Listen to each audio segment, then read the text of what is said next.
Well, good morning, my Teaser King family. Is everybody today? I hope you are well, enjoying your summer. I'll call it summer. It's warm out.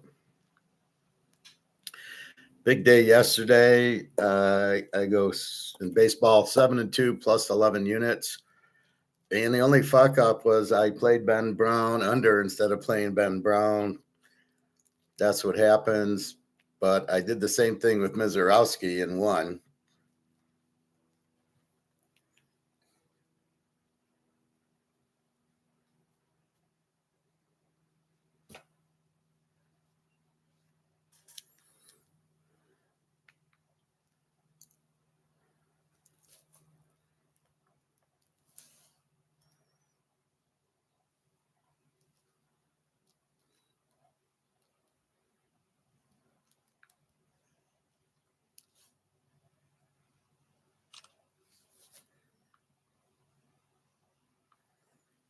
I don't know what's wrong with my lens here.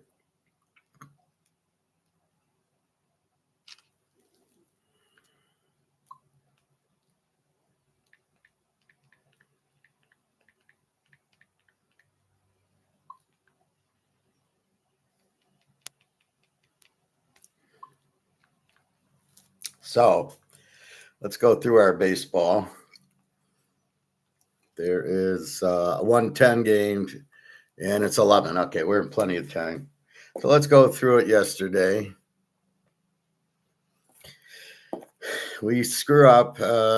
We got the Cubs under 7 with Ben Brown versus taking Ben Brown. The Cubs get 7 in the first inning, so I lost the under in the first inning. And then the Cubs win 16-2 over Toronto. So that under lost. Then we played the free pick, the Yankees. And the Yankees win 5-0 behind Steve Schittler. And that was a good one. So there was one free pick, 2 units. Then we had Tampa Bay over 7, and they got 7. They win 5-2. Miami 4-3 over the Niners. We have Miami. We bet against Roop, the Niner pitcher, and that was why we bet it. It was because of Roop, and he lost again. So there you go. The free play, the strongest play of the board, 3-unit play. We have Mizorowski against a really good pitcher for Atlanta. I don't think it's Sanchez, but something like that. And Atlanta wins 3-2, and we go, instead of playing Mizorowski, because of the ace for Atlanta, we played it under 7.5, and it was 3-2. So we end up with a 3-2 game, which stays under 7.5. And if we would have taken Mizorowski just because he was pitching, we would have lost. So we turn a loser into a winner. The first game with the Cubs, we could have just bet Ben Brown, but we would have won. And here we could have bet Mizorowski, we would have lost. That's why we look at both pitchers. So it was 2 strong pitchers going, obviously Mizorowski, and a 3-2 game. I don't know how Atlanta got 3 runs on them, but anyway, the under was the play, 3 units, and it wins. We have Pitt over 10. There's a few games in between. Texas beat San Diego 9-7. Houston 9, Cleveland 3. And KC 6, St. Louis 5. We don't play any of those because we don't know who the pitchers are. And this is the point. Well, if you get a bullpen pitcher, maybe they are over. Certainly some of these teams can hit. We go over in Pittsburgh, over 10, over 11. And it was a 4-3 game, Colorado. So it's not always Colorado plays some low scoring games not lately, but they do. Pittsburgh's usually an over team. That's why I went over. So this was my second loss. And then we got Oakland and Cal and Jesus, I had it marked as a win. Cal, Oakland ends up winning 12-11. LA was up big. I put them as a W. LA was up 10-4 in the 5th inning. And Oakland got 2 runs in the 7th, 8th, and 9th to get it to the overtime. Oh, my God. California, Soriano goes 5 innings, gives up 4 runs. And then Ferris gives up 3. And Bachman gives up 2. And Yates gives up a run. And basically the whole bullpen sucks. This is a case.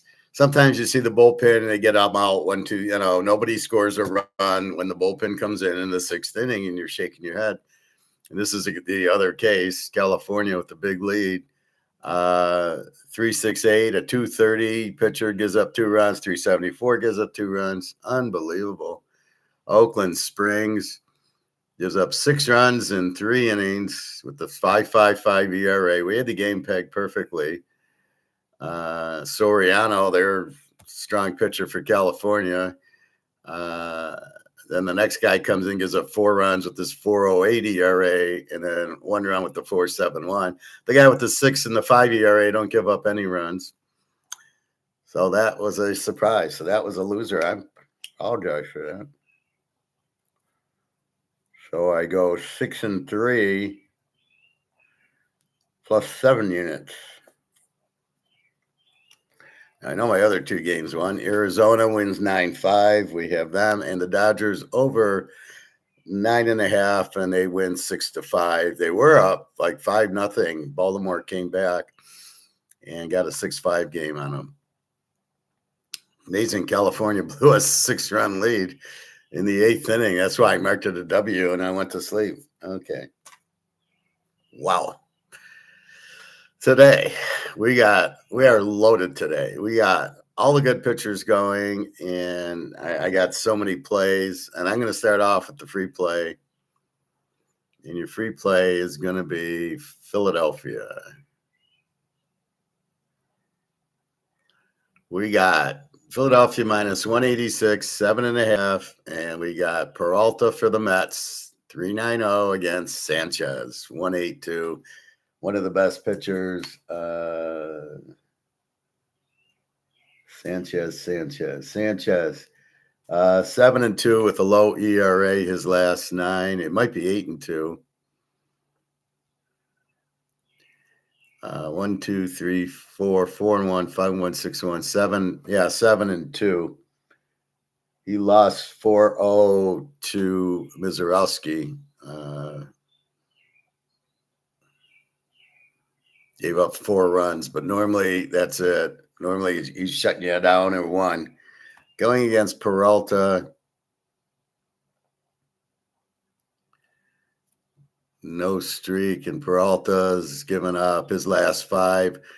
4 runs, 1, 6, and 1. And the ones were against Atlanta and Seattle. St. Louis touched them for 6 runs. So it's really no rhyme or reason. If we go back a little more, he gave up 2 runs, 3 runs, 4, 1, 6, 1. And you're not scoring on Sanchez. So Sanchez, your free pack, it's a 3-unit play. Okay. We got back to the top, 110. We got Detroit minus 119 and 9 to the White Sox. We got Newcomb for the White Sox, who is, I think, a reliever. Yeah, he's a reliever. So what do? And Detroit's got Melton. And Melton has only played 4 games.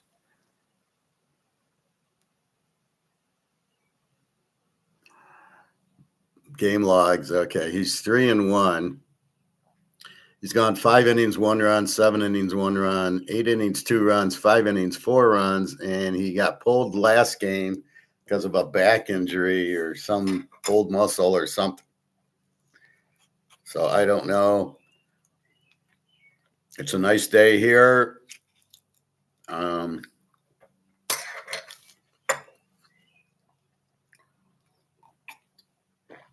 So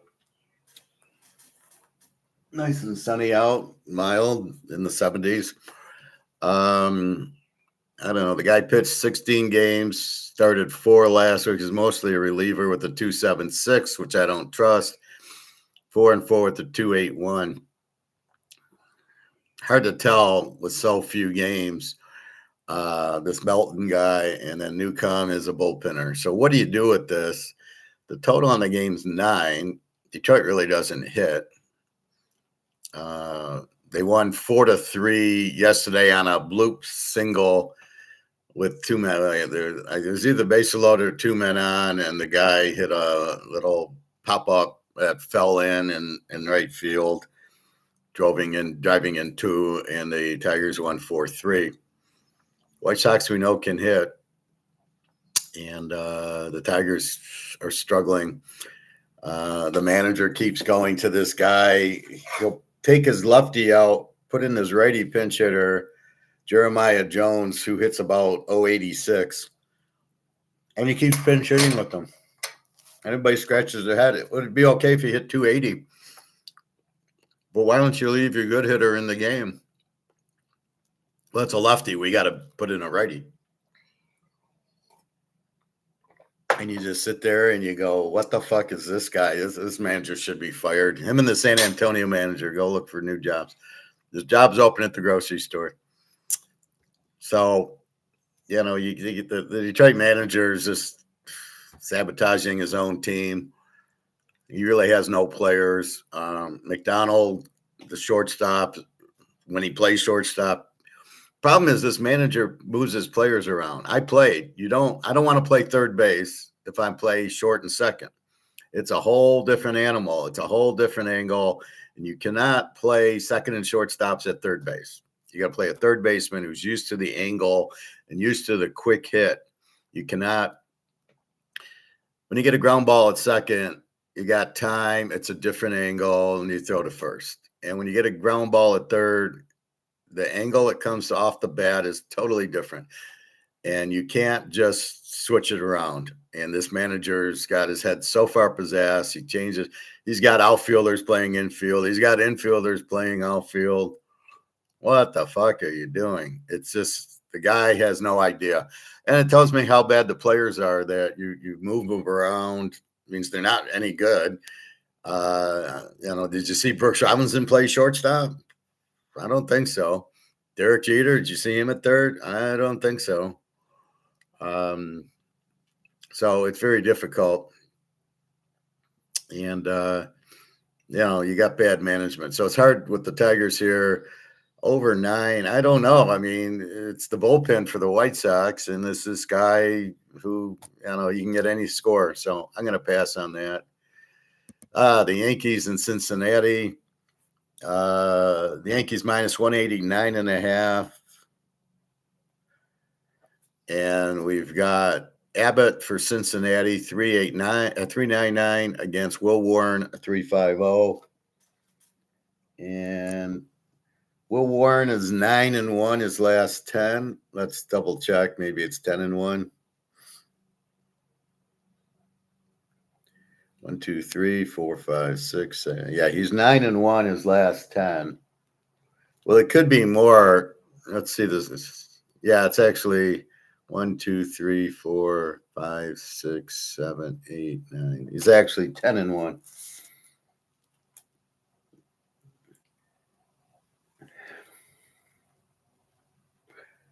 This just shows the last 10, but if I expand it, then I get a better view. So Will Warren, 10-1. His last 5, he's given up 3 runs, 2 runs, 3 runs, 3 runs, 2 runs. So he gives up a few runs. Going against Abbott for Cincinnati.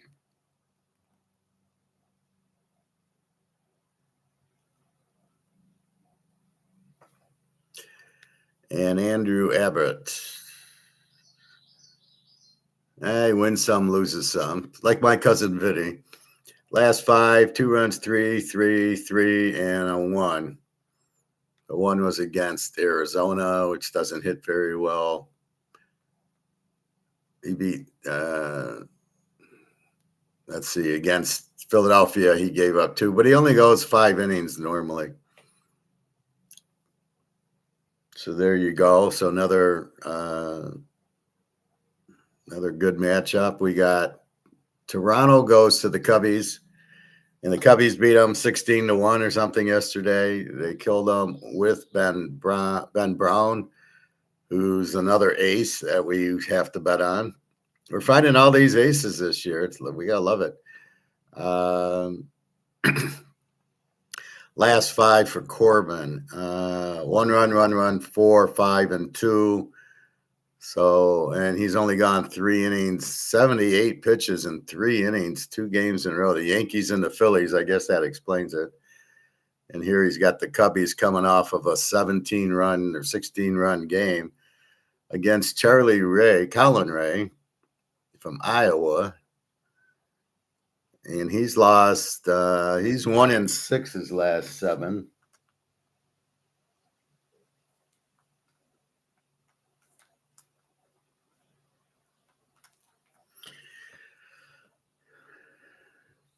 Pretty bad. All right, Ray. His last 6 gives up 4 runs, 3 runs, 2, 2, 7, and 4. So let's see, what's this? Okay, so this is a good one.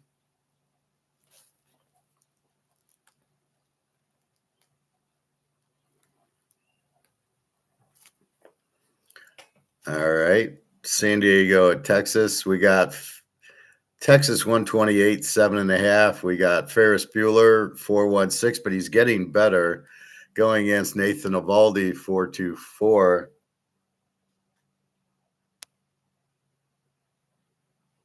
Just seeing if I have any notes on these guys.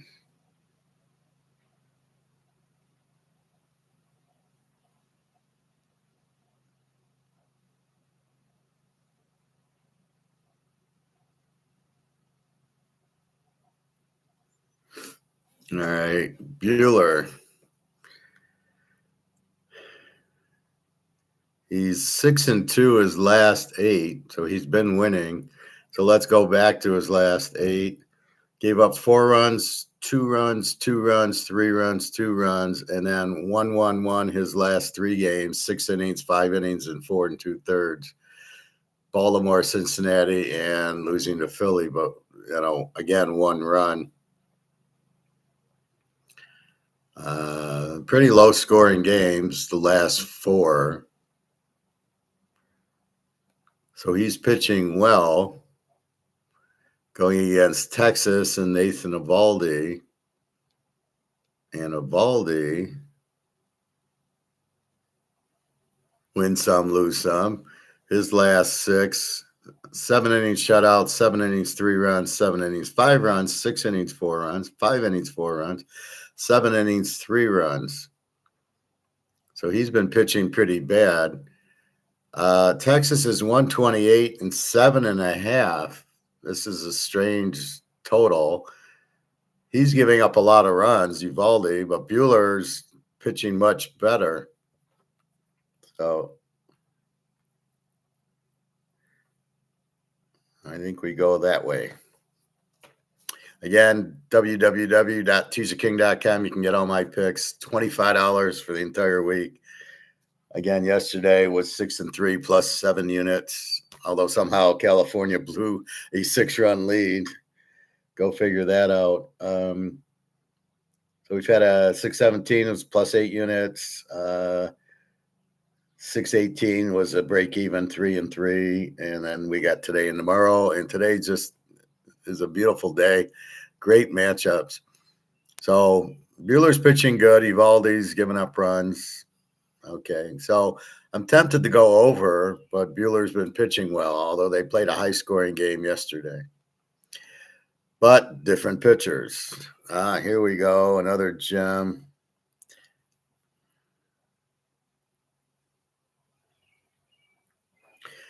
We've got Miami minus 134 and 8. We got Tim McDonald 471 against Mike Myers, who is on fire. McDonald's lost 1, 2, 3. He's 1-4 his last 5. His last five: 3 innings, 7 runs; 6 innings, 3 runs; 5 innings, 3 runs; 5 innings, 1 run; 3 innings, 4 runs. And then we got Michael Meyer. Actually, it's Max Meyer. Whatever. This guy has done nothing but one. He is 1, 2, 3, 4, 5, 6, 7. He's 8-1 his last 9. Where is he?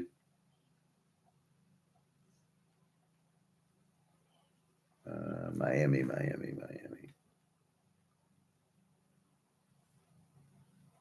There he is. 8-1 his last 9. So we got Meyer at minus 134. I'll give you this as another free pick. Take Miami. Lay the points for the 49ers. This is what's so good about today. I got Max Myers, I got Sanchez, I got Scanes. It's a beautiful day. So take Miami, three units. And then we got Milwaukee, Atlanta. It just got even better. We got Atlanta minus 128.7. We got Harrison, who is phenomenal for Milwaukee, almost as good as Mizorowski, going against Chris Sale, who's the ace. We got a battle of the aces. And I can't give all the free picks away or nobody will buy. But this is like yesterday, Mizorowski and Sanchez. And we got a similar play here. Kyle Harrison. This guy has won. Jesus Christ. This guy's won 1, 2, 3, 4, 5, 6, 7, 8, 9, 10. Harrison is 10-0.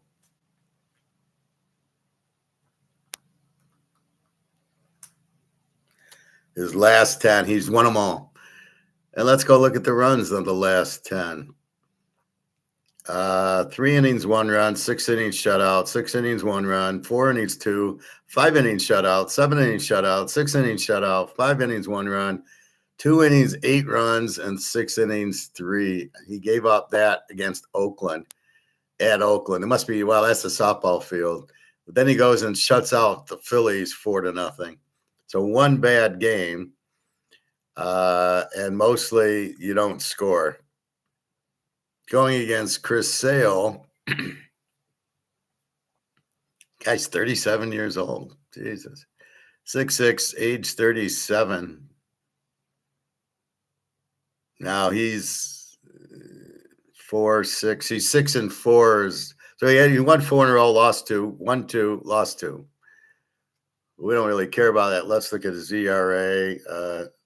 The whole board. What do we got? 2, 4, 6, 8, 10 game. Last 10. 6 innings, 1 run; 7 innings, 1 run; 6 innings, shutout; 7 innings, 1 run; 7 innings, 3; 6 innings, 1; 7 innings, 1; 5 innings, 2; 5 innings, 3; 5 innings, 2. I think we know what we're doing in this game. Now, again, this is like Mizorowski yesterday. Playing a tough pitcher, we go under instead of Mizorowski, and we have the same thing here.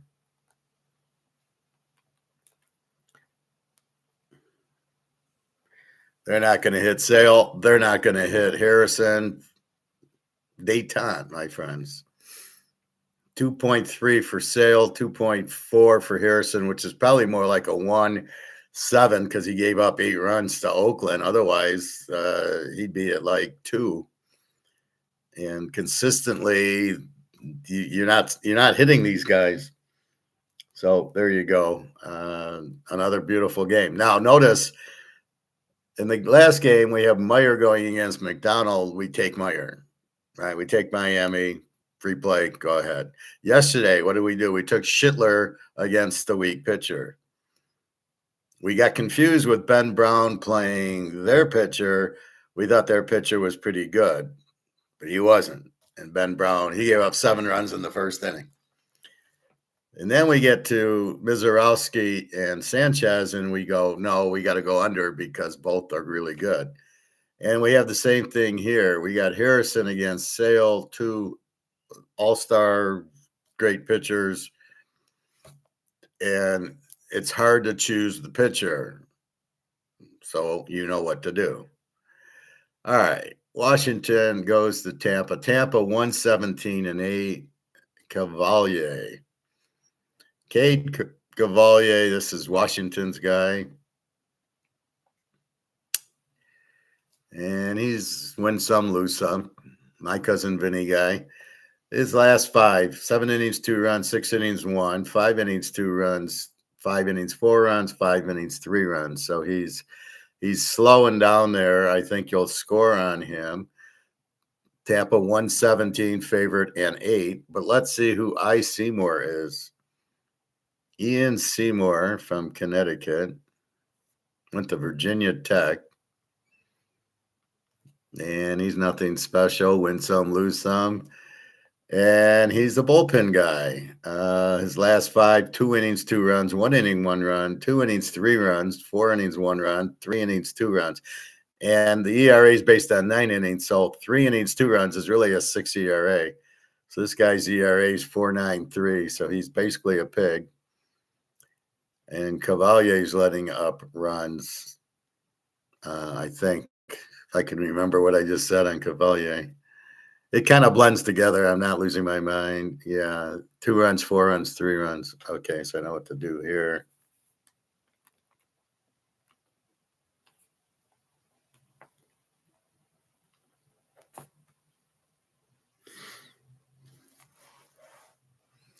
All right. Cleveland and Houston. Another good matchup. Houston 136, 8.5. Cantillo 438 against their Houston's ace. Spaghetti with the 257. Irrigetti, but I call him Spaghetti. It's easier that way. Joey Cantillo from Hawaii, the Big Isle. Hawaii 5-0. All right, last 5. 5 innings shutout, 2 innings, 4 runs, 4 innings, 4 runs, 5 innings, 7 runs, 5 innings, 1 run. That was against Detroit. They're a minor league team, so it doesn't count. So he gives up a bunch of runs, but Irrigetti doesn't. Spencer Irrigetti, Spaghetti, and he is 5-1 his last 6.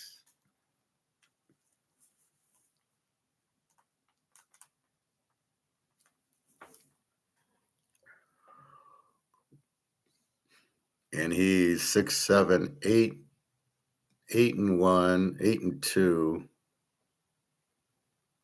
2, 3, 4, 4-1, 5-1, 6-1, 7-1, 8-1, 9. He's 9-2. His last 11.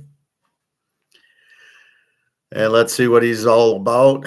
We go back about 6, 7 games. 5 innings, 3 runs, 7 innings shutout, 5 innings shutout, 6 innings, 1 run, 4 innings, 4 runs, 6 innings, 3 runs, 6 innings, 4 runs. So the last 3, Pitt got them. They did win 11-9, California 5-4, and they lost to KC 4-0.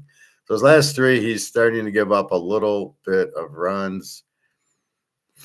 Cantillo has been giving up runs, and then he faced the Tigers, and so he got well.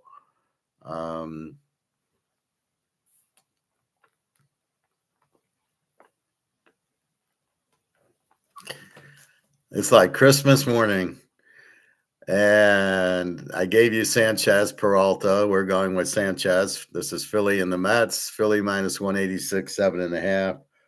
We're taking Philly. It's a free play. You also got Max Meyer for Miami as a free play. And then we get to the game of the day. Well, no, not the game of the day. We got Pitt, Colorado. We got Pitt minus 201, 10.5. And we all know who's pitching. If Pitt's 201, it's Scanes against Sugano. Now, my notes say Scanes has lost 7 in a row, and Sugano is a bad pitcher. So it's a dilemma time here. Scanes did beat Colorado 3-1. Normally he plays pretty low scoring games, except for the Dodgers and Houston were high scoring. His last 6 games, 5 runs, 5 5 innings, 5 runs, 5 innings, 4 runs, 5 innings, 3 runs, 4 innings, 3 runs, 6 innings, 2 runs, 6 innings, 2 runs. He's been bitten a little bit by the walk. He pitches 103, 109, 103, 104 his last 4 games. He's lost them all, but he goes 5 innings. Then he goes 4 2/3. He pitches 109 pitches with 1 walk, and then 6 innings, 2 runs, 103 pitches, and 6 innings, 2 runs, 104 pitches. So he loses to they lose to the Dodgers 12-3. He gives up 2 runs in 6 innings, and they lose 12-3. Ouch. He lost to Philly 6-0, Toronto 5-2, Chicago Cubs 7-2, Houston 11-9, the Dodgers 12-3, and Miami 4-2 against Max Meyer. What do we do? John C., hello. So we know he's a great pitcher, and we know he's pitching over 100 pitches just to get through the 6 innings. It's a lot of strikeouts. He needs to add like a curveball or a sinker or something that gets out of the zone, but they swing at it, right? That's the problem. They keep foul balling him. I mean, here he went 8 innings and he gave up 97. So in the beginning, it's 8 innings, a 2-hit shutout, 97 pitches, and then he does it again the next game, 8 innings, a 2-hit shutout, 98 pitches. Then the same a little bit later, he goes 5 innings and 98 pitches. And then, as I said, 103, 109, 103, 104. And he's only pitching 5 and 6 innings. He's not even getting into the 8th inning. So it's tough. And they're playing Colorado. And can Colorado, are they going to hit him? They don't hit, I don't think. Colorado, well, they got 7 hitters, I see, and 2 bad hitters. Tommy Sugano from Japan, one of the Mr. Fuji guys, carries a lot of salt when he goes on the mound. He is 5-1 his last 6, but my notes are he's bad. And he is bad. His last, let's go his last 8. 5 innings, 4 runs, 5 innings, 5 runs, 5 innings, 2 runs, 6 innings, 2 runs, 4 innings, 3 runs, 5 innings, 2 runs, 5 innings, 3 runs, and 5 innings, 8 runs. And the only reason he won last game, they beat Oakland 23-9. So it's not like he's a good pitcher. So he gives up a lot of runs. So it's a tough play. I mean, what do we do? We're supposed to bet against Skenes because he's lost fucking 7 in a row. We don't want to bet against the streak. He's only been going 5 and 6 innings. Colorado can hit. Sugano sucks. Got a 5 ERA. Pitts 201 to win, and 10.5 is the total. And in what world, is Skenes involved with the 11-run game? Okay, with the Dodgers, and that was it. Colorado, can they hit? But theoretically, we should bet Colorado, but Sugano we don't like. Then we really got to go 5th dimensional here. So Skenes, we like. I mean, we know he's going to pitch well, but he's going to go 105 pitches. But does he get through the 5th or 6th inning? Colorado apparently can hit. Sugano, Pitt is a high-scoring team. Pitt should hit this guy. So I'm going to make a pick that will surprise you. It'll surprise me. Pitt's going to hit Sugano. There's no question. I don't know that Colorado's going to hit Skenes. They're going to hit a lot of foul balls. They do have good hitting, but a 10.5 in a Skenes game, this should be under, except for it's Pitt with their offense. So I can't really go under, even though I got Skenes. So it's a very complex for the bad answer. I will same time tomorrow. But I made my decision, and I will live with it. It's not a lock.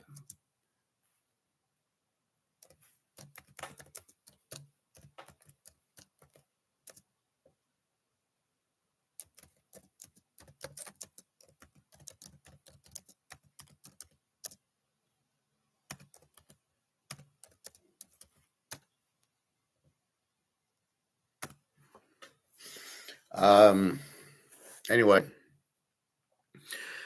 that's a toughie. Normally, this is a locks games against Sugano, who with the 5.6 ERA. Uh, Skeins, it's not really Skeins' fault. It's just Pitt's loss when he's pitched. It's not really Skeins losing. Um, but he's like 105 pitches his last 5 games, and he's 6 innings. In the Dodger game, he gives up 2 runs and they lose 12-6 or whatever. It was like, what the fuck? All right. California goes to Oakland, and after what I just saw yesterday, California's bullpen can't get Oakland. Oakland's hitting, and it's a good matchup. Oakland 162-10, which is a high total. Urena against Jin, and Jin's the no-hit guy. Urena, his last 5-0 there. His last 5. His last 6 innings shutout, 5 innings, 1 run, 6 innings, 1 run, 6 innings, 3 runs, 5 innings shutout, 7 innings, 4 runs. And that was the worst game he's had in like 2 months. So it was 1-1-2, 0-1-1, 3-0, and then 4-2 Arizona, who doesn't hit, and they hit him. So there's always that one team that you scratch your head going, how the hell did he give up 4 runs to Arizona when he doesn't give up any runs to anybody? So very good pitcher. But they do play high-scoring games, but not him. They won 10-1 over Houston, 11-4 over Colorado. And he gave up 3 runs, and then he shut them out. So, again, I'm taking the team when I talk to, like, Max Meyer is not 10-0 with his record, but when he's pitched in the 10 games, they won. And we take that into consideration. Goes against Oakland and Jin. So Urena, pretty good pitcher. They don't get a lot of runs normally. They all have this one bad game. And this is what makes baseball so interesting. The ERA is low, and the guy goes, shutout, 1, 1, 1, 6. And then 1, 1, and you're like, what the fuck? So they just have a bad day. They maybe get a little tired. But usually after they do that, they get focused and said, fuck that. And they give up 6 runs and they get pissed. And then they come back and then they start going shutouts again. So we've got Jin. And Jin, this guy's lights out too. 8 innings, 1 run, 6 innings, 1 run, 8 innings, 2 runs, 2 innings, 2 runs. I don't know what happened there. He pitched 73 pitches in 2 1/3 innings. Wow. 6 innings, 1 run, 6 innings, 1 run, 5 innings, 5 runs, and 6 innings, 1 run. And the 5 runs was against Milwaukee, and they still won 7-5. Oakland scores. This is a very tough one because I want to go over very badly, but I got 2 very strong pitchers. And I can't justify the proper bet here is under. A, it's 10, and B, you got 2 really good pitchers. On the other hand, Oakland just came back and won like 12-11 or something yesterday. They hit the bullpen, California's bullpen. I have a hard time going under in this game, but the play's under. Urena 270 and Jin 270. And we know Jin should have had this no-hitter, lost it in the 9th. What do you do? Now it was against California, I believe. So what do you do with this game? It's a tough one. The play's under, but the way they came back yesterday, it's a tough one. I'm not gonna bet it, but I'm gonna say Oakland under 10, but no bet. I do that sometimes because I want to pick the game, but it's hard to bet it. After last night, they did beat up Soriano pretty good, who's their ace, and then or Urena. Boston goes to Seattle, and we got Seattle minus 115.7. We got early for Boston 384. We got Hancock for Seattle 330. Let's take a look. Connerly early. What kind of name is Connerly? Connolly? Jesus Christ. He's lost his last three. His last six, 5 innings, 2 runs, 6 innings, 3 runs, 7 innings shutout, 5 innings, 4 runs, 4 innings, 2 runs, 4 innings, 6 runs. So he gives up runs. Texas and Baltimore got 6-4 against him. So he's not that good. Boston kind of sucks. They're 30-43. Seattle 39-38. Hancock. Let's see what's going on with John Hancock, Emerson Hancock. Where do they come up with these names? Are these names real? Connerly against Emerson? Really? All right. Last six. 6 innings, 1 run, 5 innings, 2 runs, 6 innings shutout, 6 innings, 2 runs, 5 innings, 1 run. And last game, 4 innings, 6 runs. Of course. He's had two bad games. He gave up five runs to the White Sox and 6 runs to Washington. They lost 10-1. He beat Baltimore, beat the Jets, and Oakland he beats 4-1. So he's a pretty good pitcher. A 330 against Boston. Again, I don't know that I'd go. A total of 7 seems low. Early gives up. Right, Hancock doesn't. It's almost I think we'll go here. We got Baltimore at the Dodgers. We got Trevor Rogers, who is a pig. He's 1-9 his last 10. This guy, Trevor. All right. He's lost 1, 2, 3, 4, 5, 6, 7, 8, 9. He's 1-9. Yeah, he's 1-9.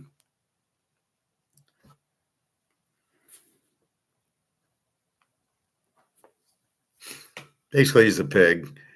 His last 6, 3 innings and 8 runs, 4 innings, 4 runs, 6 innings, 4 runs, 5 innings, 1, 5 innings, 3, 6 innings, 2. So the Dodgers are going to hit the shit out of this guy. Yamamoto, one of the Fujis. The Dodgers are minus 224 and 8 in this game. Yamamoto with a 2.54 ERA. Another guy from the school of Mr. Fuji. He's 6-2 his last 8. His last 6 innings, 5 runs, 7 innings, 1 run, 7 innings, 1 run, 5 innings shutout, 8 innings, 1 run, 8 innings, 1 run. So there you go. I think we know who we're taking in that game. And our last game, Minnesota at Arizona. And Arizona won for us yesterday. It's funny. It's close. It's the 6th inning. And then you look at the final score. It's like 12-4. And they scored 4 or 5 runs in the last 2 innings off the bullshit relievers. All right. We got Ty Bradley. Well, first we got Arizona minus 124.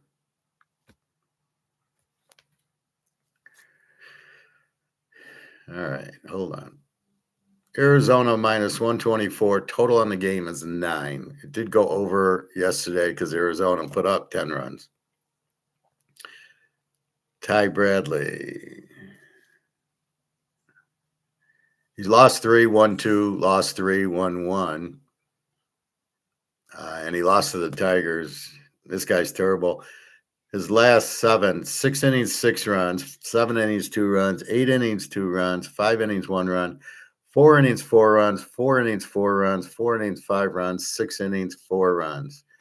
This is a fire hose. Now, he goes against Zach Gallen. Again, 124 and 9. What I just read, it looks like an over. Zach Gallen with the 5.40 ERA. But let's take a look at Zach. Zachy baby. And it's 4 innings, 7 runs, 6 innings, 2 runs, 5 innings, 3 runs, 5 innings, 5 runs, 5 innings, 5 runs, 5 innings, 4. Okay. So I think this is an obvious play here.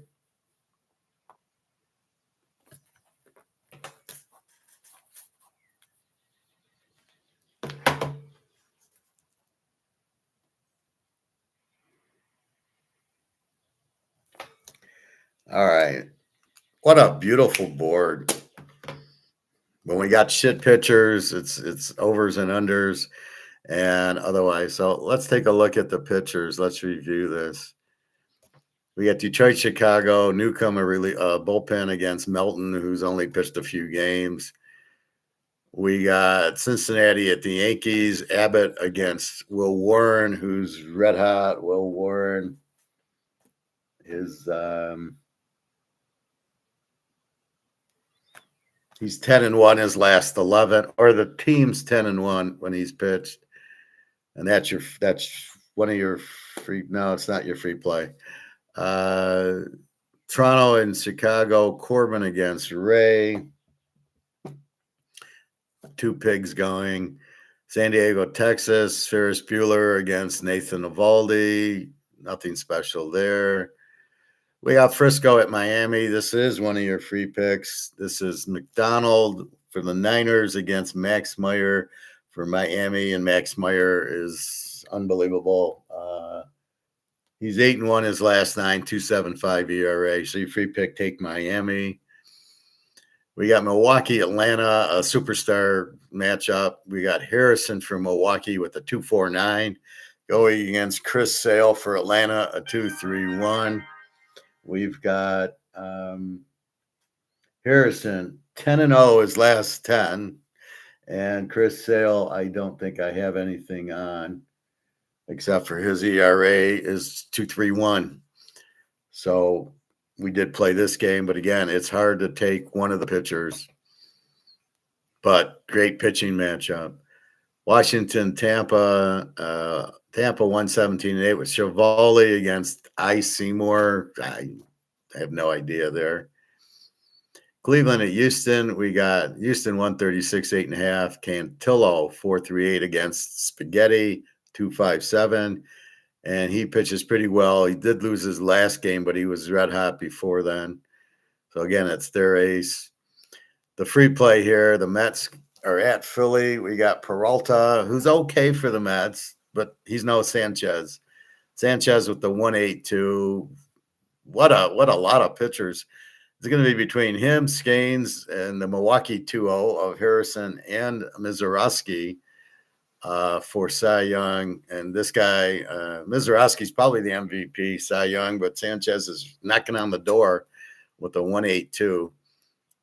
So take Philadelphia. That's your lock today. Pittsburgh, Colorado, Scanes against Sugano. This is an automatic Scanes play, except Scanes has lost 7 in a row. What the fuck do we do with him? And it's not really his fault. He's gone over 100 pitches his last 5 games, and he only gets through the 6th inning. It's crazy.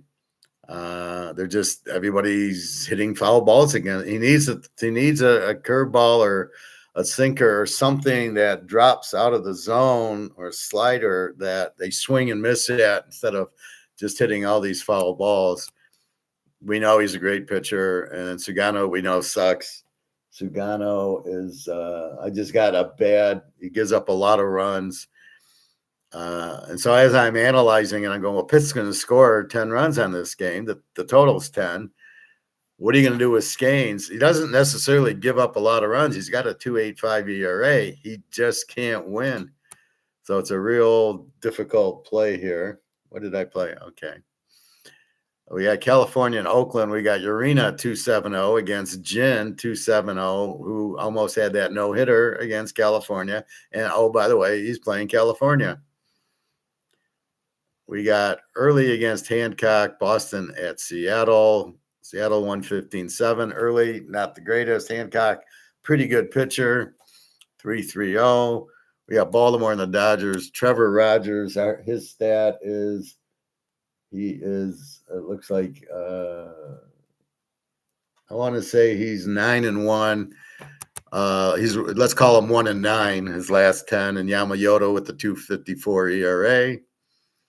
And then our last game, Minnesota, Arizona, we got 2 pigs going. Arizona 124-9.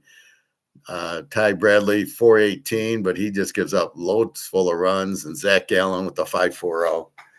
So that's the variation of the pitchers, and this is what makes baseball a far different animal than football. You can't love a team. Oh, I'm going to bet the Dodgers and bet them every game.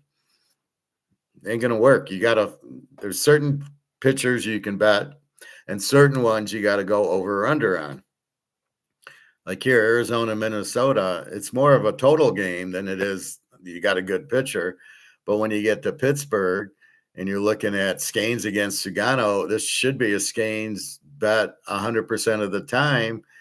A 2.85 going against a 5, and Scanes is Scanes, and Sugano is terrible. So again, a lot depends on who's pitching. So you really, as I said, you really have, let's call it 7 different teams. You got the Scanes Pittsburgh team going again, and then there's the other Pittsburgh team with the other pitchers. So that's 5 different Pittsburgh teams. And then you've got the right-handed, left-handed. They're facing a righty today. I don't know if Pittsburgh has a lot of lefties or what, but that's what you're looking at.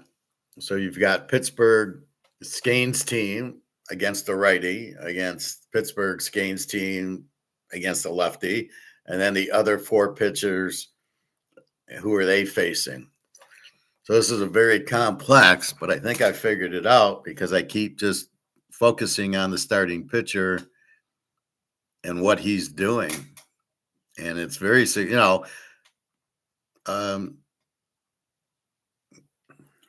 we got Sanchez, who's hotter than shit. He's 7-2 his last 9, but he doesn't give up. He gives up a run and a half. And then you've got Harrison in Milwaukee. He's won his last 10. And that's what it's about there. But then you got to be careful who he's pitching against. And if he's pitching against Chris Sale, you can't just bet him because he's won his last 10. And it's the same thing with Scanes. He's lost his last 7. Well, the team's lost their last 7 when he's pitched. He goes about 6 innings, and then the bullpen, and they can hit the hell out of the ball, and they should hit Colorado. But you can't go over with Scanes, even though you like to, because Pitt's going to hit a lot. So, again, it's your pitcher against who's the other pitcher, and that's what you're looking for. And that's where we're getting positive wins. We're getting a lot of wins in the fact that you're getting, we're dissecting the pitching. Oh, he's lost his last 5. We'll bet it. We did that yesterday with the Niners in Miami. We bet against Roop. He had lost his last 7 in a row, and we bet Miami without Miami's pitcher, just betting against Roop, and Roop lost. And it's getting, and all these pitchers have streaks. And the biggest key with the pitchers, we noticed they shut out, and then they give up 6 runs. And you're like, what the fuck happened? And that's really where it gets that's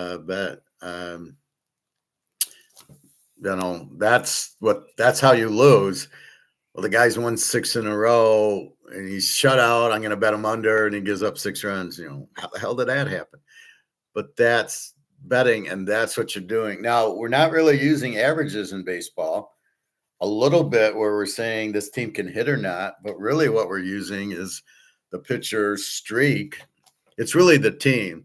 So if if Scanes, loses 7 in a row, what do you do with them? Or Meyer or Harrison wins 10 in a row. We keep betting on Milwaukee, and he keeps winning, and they keep winning. And you're looking the earned run average. So Sanchez with the 154 should shut out whoever the fuck he's playing the Mets. He should shut the Mets out. They don't hit very well.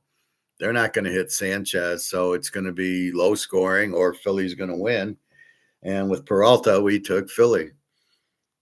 He's a right-hander, so we got Harper and Swerberg against the righty. That gives us a huge advantage, and that's why we bet Philly. We got the ace on the mound, and we're going to bet the ace. And it's not bad. It's 186. I don't even care about that.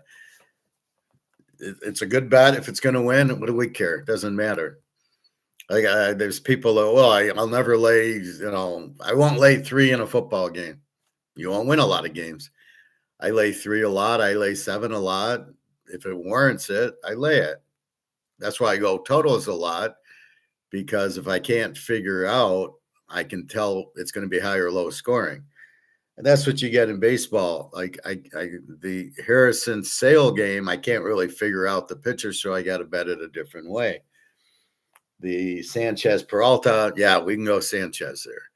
In the Miami game, Meyer against whomever, yeah, we can take Meyer there.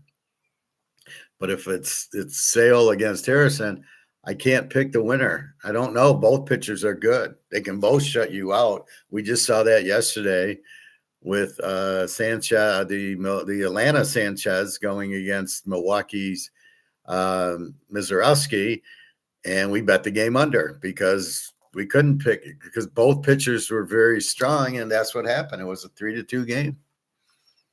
So that's what you have. But Milwaukee, now they're loaded here with Mizorowski and Harrison. Then they get to their pigs and the guy with the 5 ERA. So it's a whole different Milwaukee team.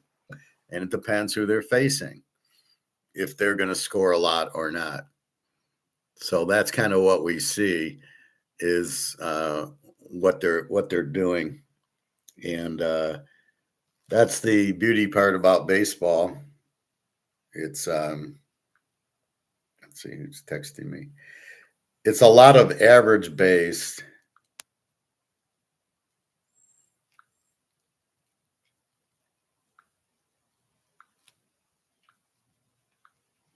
Right. Batting average, they hit 300.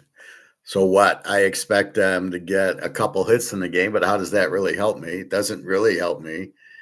I think you're more or less betting against weakness in baseball. You're betting against the shit pitcher, and you're trying to bet on Scanes and Mizorowski and that. So you have a handful of Scanes and Mizorowskis, Harrison, and those guys, and then most of the other guys, it's how many runs are they going to give up, and you're betting it over a lot.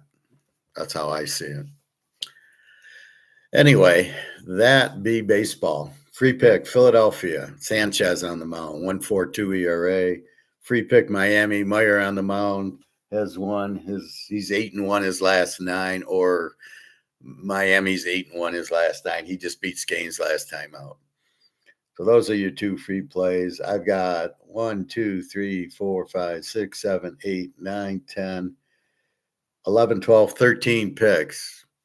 Yesterday I had 1, 2, 3, 4, 5, 6, 7, 8, 9 picks, and I go 6-3. Should have went 7-2, but California blew a big lead, so I go 6-3, and I make 7 units, and that's the name of the game, is to positive units, which I do, and 6-3, and again, Cal gives up a 6-run lead in the late innings. What are you going to do with it? They had a 6-run lead. They give up 2 in the 7th, 8th, and 9th, and lose in the 10th inning. I mean, you're like, how the fuck can you give up? This is baseball. It's not easy to score runs. It's very difficult. You get the bases loaded, no out, and you probably aren't going to score. Those get a strikeout double play. So as good as it looks, not easy. So you question California's bullpen. Obviously, it sucks. The manager, obviously, he's got his head up his ass for pitching these guys. And it all goes down to just isn't enough talent in baseball. Every team wants to play 5 pitchers and have 7, 8 guys in the bullpen. Not going to work. There's not that many good pitchers out there. Pittsburgh's got Scanes, and that's about it. The other 4 are pigs, and then their bullpen obviously is pigs. They might have one good reliever, but that's it. The other couple of relievers shouldn't be in the major. They're minor. It's basically a minor league game right now, with a few pros scattered in there. So that's basically baseball. So that's why it's difficult to bet. You've got a bunch of minor leaguers who are extremely inconsistent. That's why when you get a Mizorowski or a Scanes or a Sanchez, they're so dominant because you're facing minor league pitching, batting. And you see it when you go through the lineups. There's 3 or 4 hitters with 270, 280, 300. And then you got 4 hitters that are hitting under 200. And, the Tigers keep playing this guy, Torkelson, who hits about 180. And he keeps batting him like 5th or 6th. And he hits 180. And you wonder what the manager's smoking, because I don't know why you're playing this guy. If I'm the manager and you can't hit 250, you're not in the batting order. And if I don't have enough players, then I'm only going to bat 5. I mean, I'm not sending out guys who hit 180 to hit, because they can't hit. If they could, they'd hit 250 to 300. And then these guys who just look for a walk, I mean, it's ridiculous. It's an embarrassing game. Oh, we'll play analytics. We'll play Moneyball. I saw that sound like Tubi now, and I just deleted it. I can't watch that game. That movie is too stupid. Anytime you got Jonah Hill in a movie, I can't watch it. I don't. If he's an actor, anybody can be an actor. All right, so that's your games for today. I'm going to quickly send my email out. So my site is having trouble with baseball. Football, we're fine. Let's quickly look at gold. So there was, I guess, a holiday yesterday. So gold closes at 41.55. Again, it's ridiculous. This is paper, not physical. Silver 64.84. This is a huge buying opportunity here, as is this here. I'm trying to sell an ounce, and I'm waiting for 4,500 for a month. And they blame the war, and it's all bullshit. It's just they're trying to buy.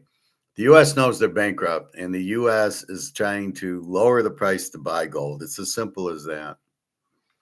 Everybody comes up with their, oh, it's this, it's that. No, it's bullshit. So I got to email my customers.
Just 1 second.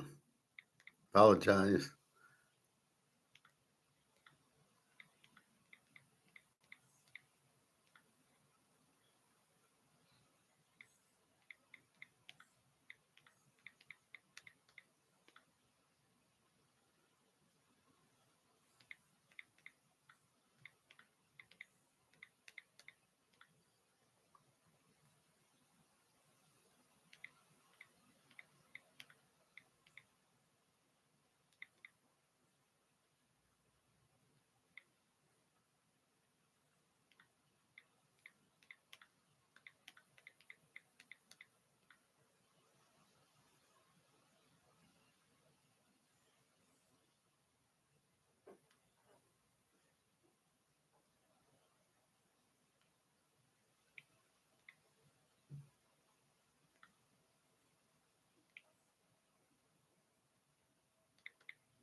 All right.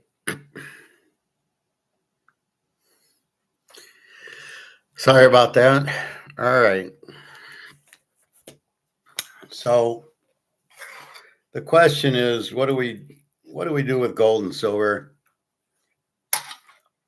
What do we do with Comex? We keep hearing, oh, all the guys are out. Mark McGuire, Egon, it's about to go up. It's about to go up.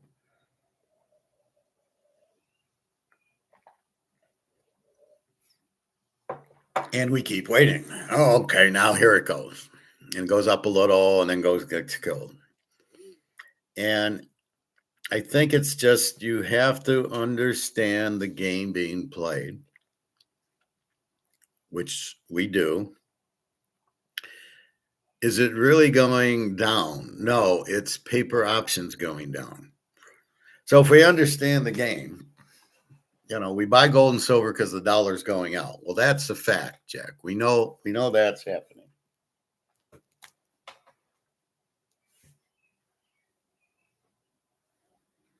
So that's not like maybe. We know that's what's happening. We know it's paper options. We know they're allowed to print as much paper as they want. Because again, as Mark McGuire said, and I don't know if I played that part, that the Fed was created to keep the price down. But that was in the 1970s. And that's over now. And now you got BRICS. And now they want you in money because they can tax you. They want you in money because they want to make money on you. If everybody's in the stock market, Wall Street, all the banks makes a lot of commission. So it's a deflection. Well, no, you don't want to be in gold and silver. You want to be in dollars. You don't want to date that girl. You want to date this girl. Well, no, I like that girl. Well, yeah. So it becomes that's the point of it. What do you do? Do you see what's happening? Do you understand what's happening? So the first thing is the banks run the country. JP Morgan is the head of the mafia. He runs the company. He runs the country. All the banks pay off all the politicians to do what they want. We've heard the Zionists, and that's why this is real. They control the Congress and the Senate. What do you mean they're Israel? How can they do it? Well, they were in charge of 9/11, and they stole all the gold, so they have the money. Now, does it make sense who was behind 9/11? Because Bush sat there like an idiot and just where was the F-18s when they're running into the Twin Towers? Where's the F-18s to block, especially after the first one? Oh, we still won't have any F-18s swarming around. Now we'll let a second one hit the building. Does that make any sense to anybody? That the F-8, that you're just going to let planes run into the Twin Towers. And after one, you're going to let a second one go. Does that make any sense to anybody? That's a bunch of horse shit as far as I can see. Where's the security? And then because of that, now we'll put in TSA after the fact. And that's another more government employees and a lot of more, you lose your freedoms. You got to take your shoes off at the airport. What the fuck do I got in my shoes? You should be able to look at somebody and see, if you're going to Vegas, you're probably not going to, steal the plane.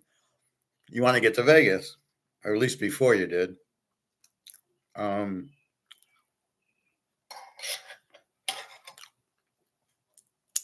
So it's a lot of bullshit.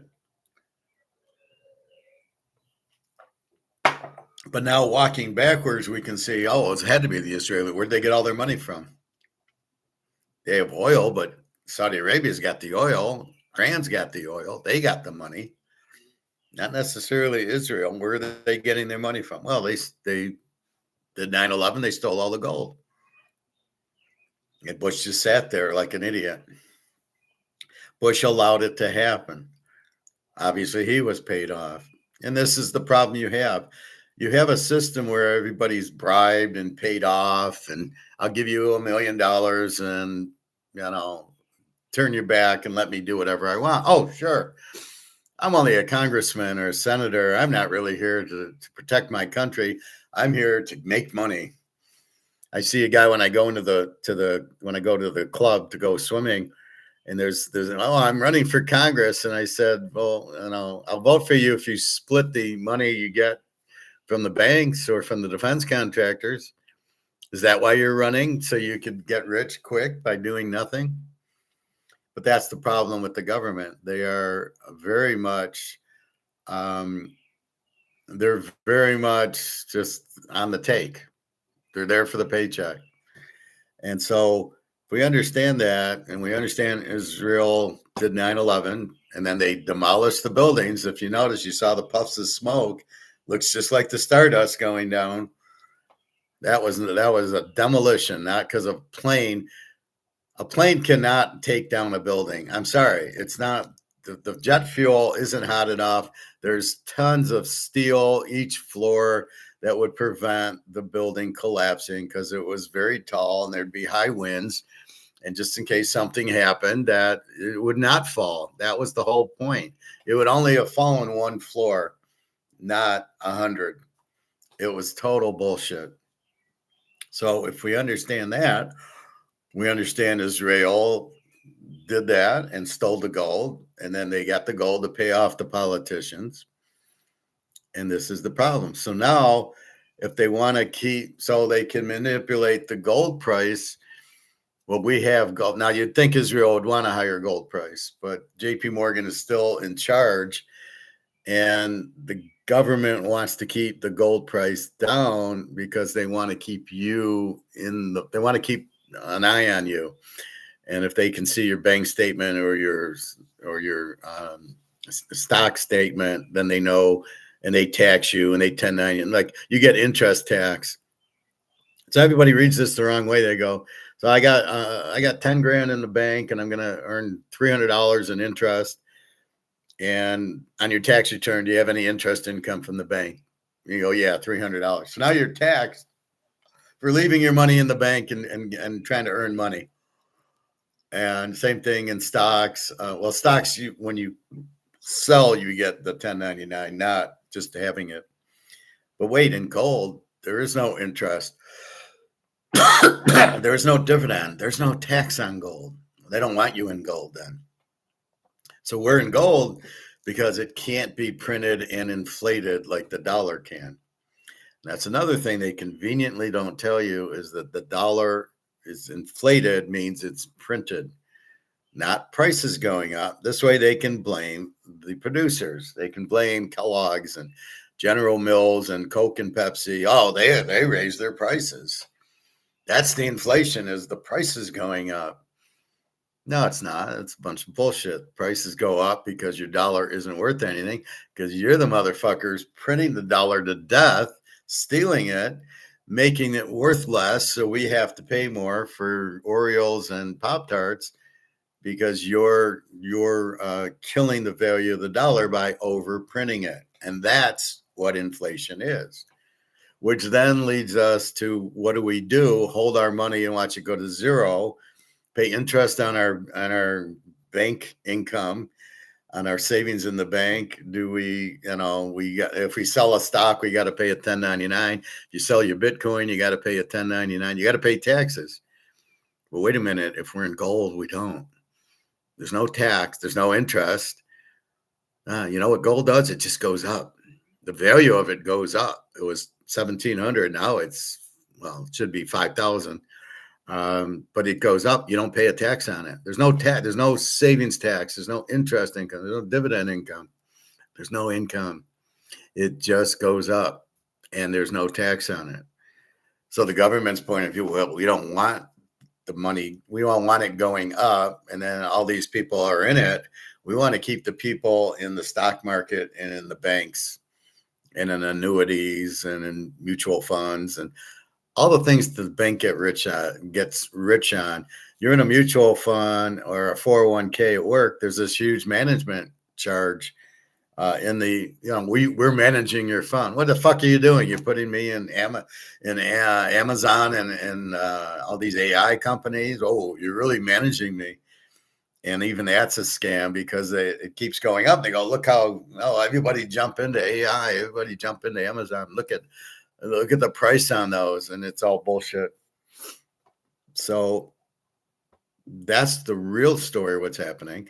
And so you're sitting there and you're going, well, oh, I don't want to go into gold and silver. I want to go into the stocks because I can make money there. Because your goal is to make money. I don't want to work. I want to be free. I don't want to have to get up Monday morning, go to work. Nobody does. Unless you're doing what I do, which is basically having fun teaching and picking games. That's the easy part of life. Only if you can do it well, which I can. So you have gold. The government doesn't want you in the gold, right? They want you in stocks and bonds, and that's the whole key to it. So anyway, that's the point of it.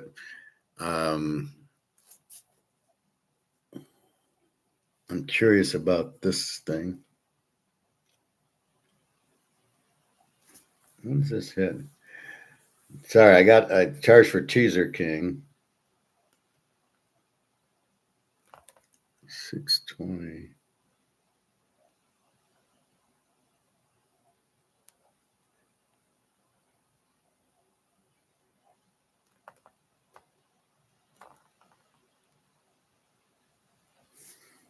Anyway, so that's what you're trying to do is you understand that I just want to see this charge. What, I'm hoping it hit a credit card and not my bank. That's all. So that's what you're looking at is you're understanding what's happening, and they're pushing you away from gold. They don't want you to hold gold. And if it starts going up too much, like it hit 5,000, that they're pushing it down because they want you to be frustrated, as we are, going, what the fuck's it keep going down for? Well, we need you in stocks. We need you in the bank. We need your taxes because we don't pay tax. It went from 1,700 to, let's call it 4,100 now. I didn't pay any tax on any of it. Oh, you'll pay a tax on when you sell it. Well, who's selling it? It's not meant to be sold. A little bit. I got to sell an ounce, but basically, it's not meant to be sold.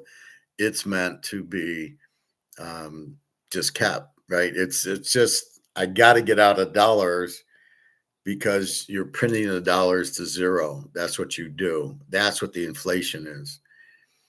And so the game is, how do we keep people out of gold and into the dollar, even though we're printing the dollar and making it worthless, but we can't say anything because we'll look like idiots for devaluing the dollar to zero. And so the government does its best. Well, let's keep gold down so nobody wants to be in it. And they'll all look at Nvidia, look at the stock market's 50,000. That's all a scam. That's all to get you into the stock market before it crashes. And it's about to keep you out of gold and silver, which is that. But you keep saying you're not seeing the physical price of gold and silver. You're seeing the paper price. The price I showed you, the paper price is the paper price is not the physical price. So the paper price, you see it at 40, what did I show you, 41.55. It's not the real price of physical gold.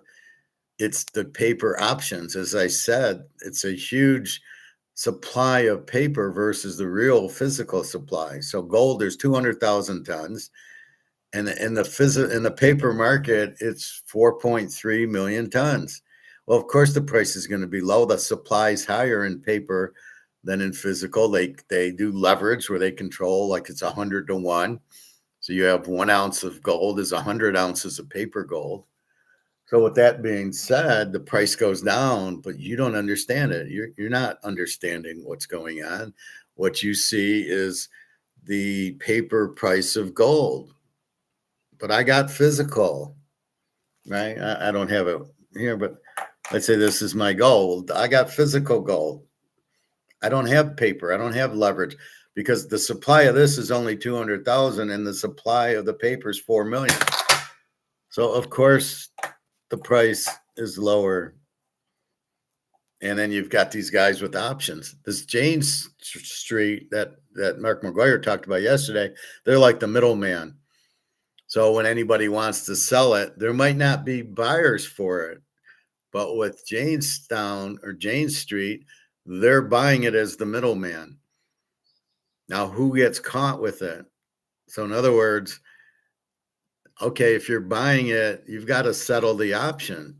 You can't really have a middleman with options like you do in stocks. I sell 100 shares of Coke to a middleman, and then somebody wants to buy the Coke, they buy it from the middleman. But you can't do that with bullion, with gold, because you've got to settle the option. So you can't really middleman it.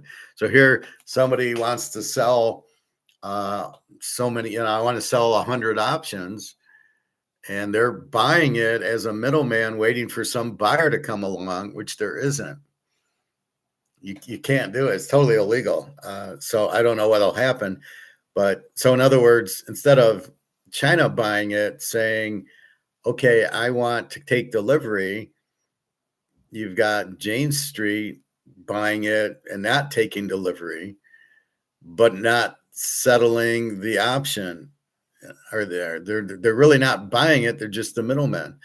So I think China will go after Jane Street and say, okay, I'll take those, and I want the delivery. And maybe that's what the COMEX is trying to do, is have Jane Street be the middleman, and then not take delivery of it because they don't have any to take delivery of. And then how does China then buy it and take delivery of it? So that's why you've got to have the buyer and the seller. If I sell, Bobby buys. I can't sell it. I can't sell it to a middleman. Somebody has to buy it. There has to be a buyer and a seller. That's it. There's not sell, middleman, and then a buyer buys from the middleman. How does he take delivery? So this can't work. But that's, I think, what's happening. So people are selling gold that they don't have. It's going down because this Jane Street is buying it, but not asking for delivery. And it's just very confusing because they're buying it, but not taking delivery of it. And then I don't know if China can't buy it because they're buying it. That's confusing. God, one. It's just a whisker, everybody. It's not.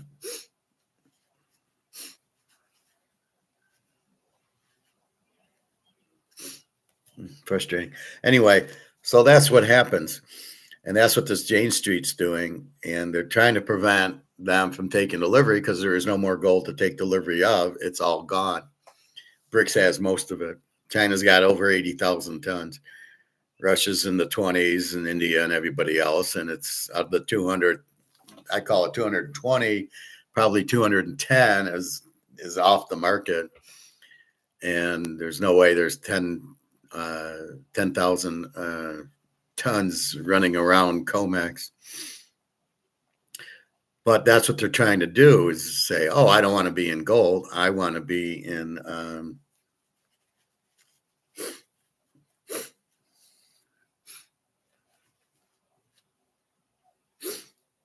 I don't want to be in gold. I'll play in stocks because I want to make money right away. I don't want to wait for the money. That's the other thing the idiots in America are doing now. They want to make money. I want to make $1 million tomorrow. What world are you living in? We look at it as the gold is the play because you can't inflate it, and the money's inflated. The money's worthless. The gold can't lose value because you can't print it. And we're going to just sit in gold and we'll just wait. We know we bought it at 1,800, and it's now worth, it's 4,100, but it should be 5,000 on its way to 10,000. We know that's where it's headed. We know the Titanic's going to sink. It's got a hole in it, but it hasn't sunk yet. I'm hearing more and more people use my analogy on the Titanic. So as that's happening, the gold is the safe place. It's the best bet. But we sit there and we watch the price go down, but we have to realize it's the paper price. And now this Jane Street's buying it as a middleman. and then people have to buy from Jane Street instead of JP Morgan. So Jane Street's buying from JP Morgan when they short. So the price goes down, but because they're really just the middleman, they're really not buying it, but I guess they are. So that's what we see. So we see this price drop, but then China will go to Jane Street and go, okay, I want to buy it from you and I want to take delivery. And Jane Street does not going to have any gold to deliver. So that's where this whole fantasy ends for Jane Street and JP Morgan trying to, again, go alongside. But they're trying to push you out of gold and silver by saying, no, that, this is not, this is not going to work.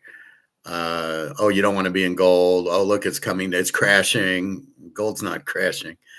Paper gold, again, there's two golds. There's paper physical. So when they run options and they print as much as they want and the price goes down, is not the physical going down. It's not gold crashing. This gold will never crash because it's too limited. There's not a lot of gold. 200,000 tons, which is already at, let's say BRICS owns 190 of it, or 220. BRICS owns 210 of it. And so there's not a lot out there. But we know for a fact the dollar is worthless. The dollar is going out. It has no value. You printed the shit out of it. And by the way, you got a $40 trillion debt, which goes right over everybody's head because they sit there and go, well, it was 36 trillion and everything's fine. And it's 38 trillion and everything's fine. So, well, okay, who cares if it's 40? Nothing happened at 35 and 38, 39. So what do we care? Obviously, it's a debt, but we don't have to repay it and nothing's going to happen. Meanwhile, nobody will buy your treasuries because they don't want to hold dollars. And when Saudi Arabia gets oil in dollars, what do? They are buying stocks and they're buying gold. Nobody's buying treasuries.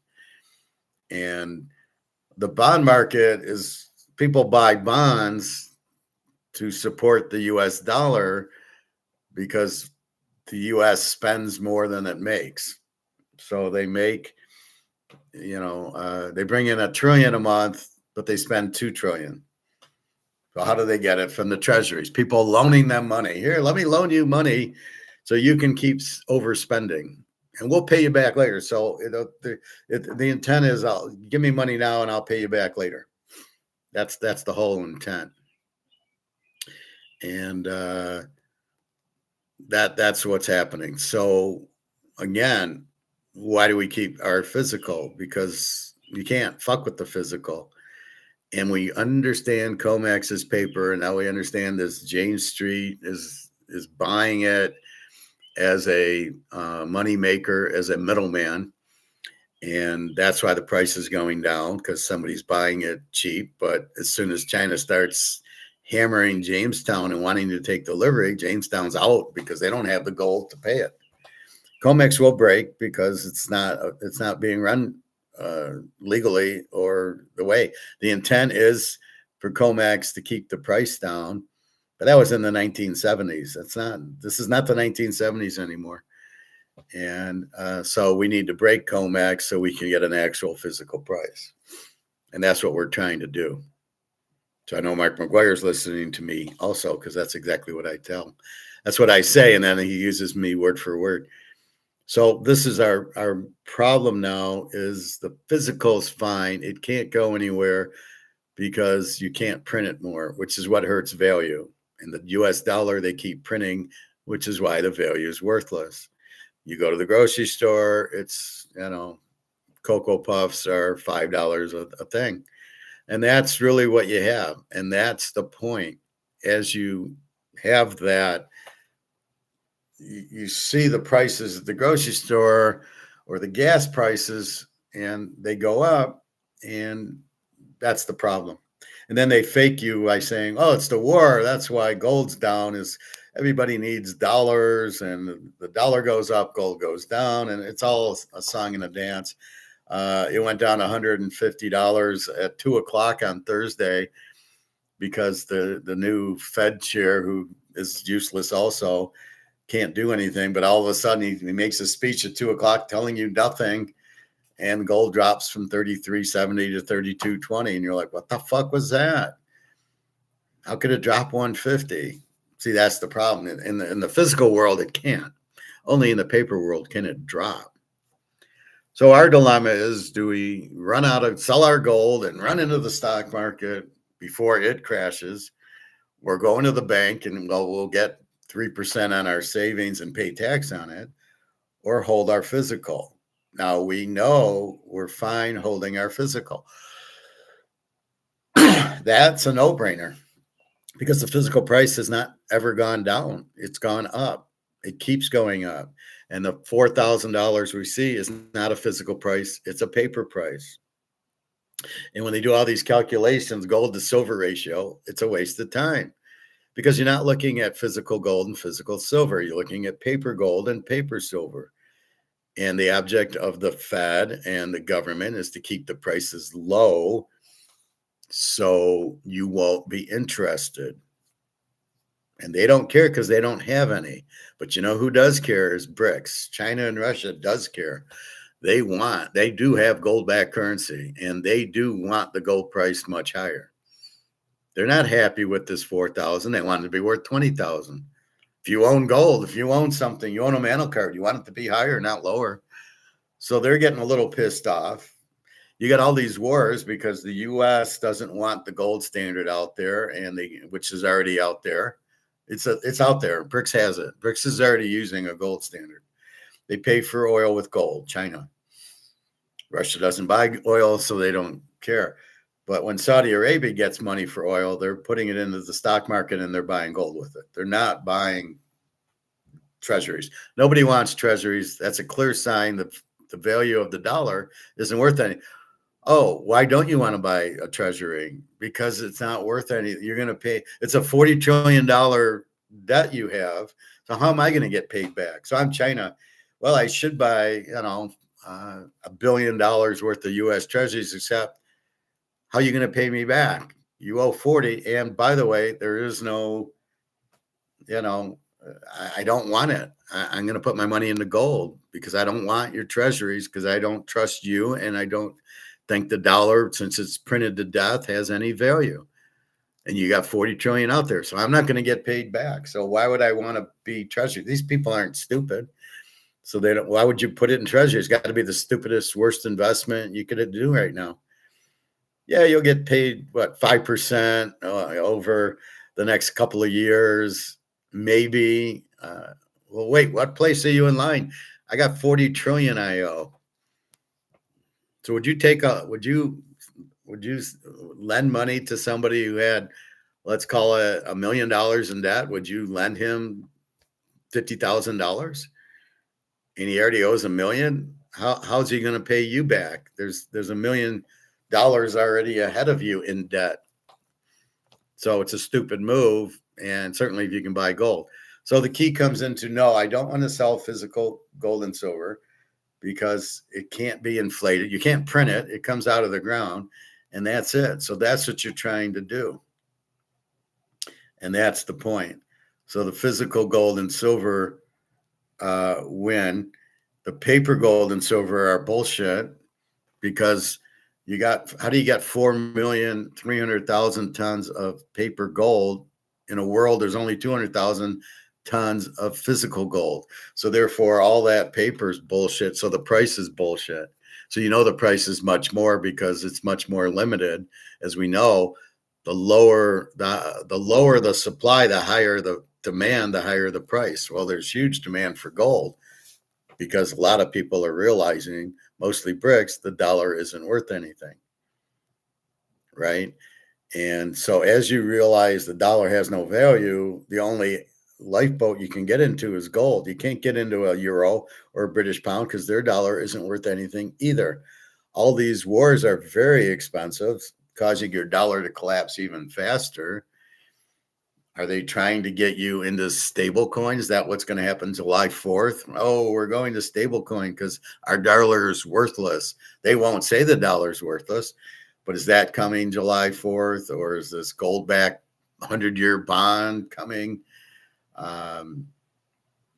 The gold price, be careful. The government manipulated it. Again, with FDR, he made everybody bring in their gold at $20 and then repriced it at $35 after everybody had done it.